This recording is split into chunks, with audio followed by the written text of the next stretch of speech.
Olá, amigos do canal Neonjus. Meu nome é Mariana Gozan de Faria e hoje nós vamos falar um pouco sobre a possibilidade e o interesse da oposição de embargo de terceiro pelo cônjuge ou pelo companheiro no caso de penhora de bem em comum com o executado. Esse tema, com o advento do novo CPC, a maioria das decisões que nós vemos é de que, em tese, não haveria o interesse da oposição de embargo de terceiro para defender a propriedade, seja de um bem móvel ou imóvel, porque, em tese, a ameação estaria preservada. Nesse sentido, não há o que se discutir.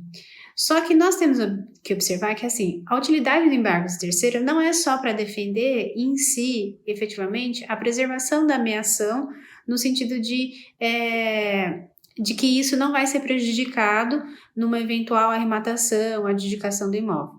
Mas sim, existe ainda um interesse da oposição de embargo de terceiro para defender o valor que vai ser recebido dessa ameação. Por exemplo, intimado o cônjuge acerca da penhora, ele toma conhecimento do processo, ciência do processo e verifica que ali existe um excesso de execução, eventualmente. E nessa situação, o que a gente pode observar? Existe o interesse do cônjuge em discutir o débito, por quê? Porque diante daquilo que fica discutido no processo, ou é verificado o patente de excesso de execução, por exemplo, ele receberia uma ameação da qual, de fato, ele vai fazer jus. E não aquilo que o exequente está apresentando no processo, justamente porque ele estaria alegando excesso.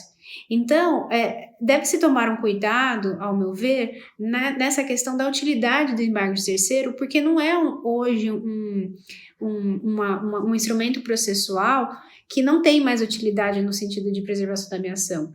Ao meu ver, existe sim a total utilidade desse instrumento processual, porque a gente não discute só a questão da ameação, e sim, dentro da ameação, o valor que vai ser recebido pelo cônjuge, pelo companheiro, do qual a gente está diante de uma execução, eventualmente, incorrendo em excesso, por exemplo. E logicamente, outras situações, mas especificamente falando do excesso. Porque ele vai receber, se não verificado esse excesso e não utilizado desse instrumento processual, eventualmente ele virá a receber um valor inferior ao que de fato ele faz jus.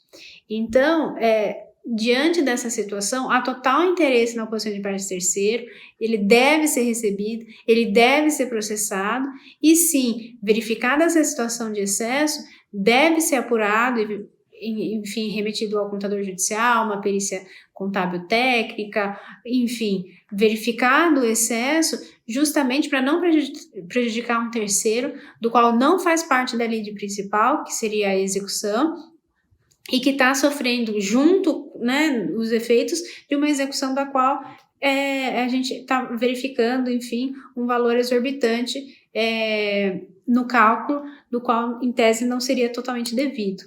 Ok? Bom, se você gostou desse vídeo, compartilhe e não deixe de se atualizar no canal Neonjus.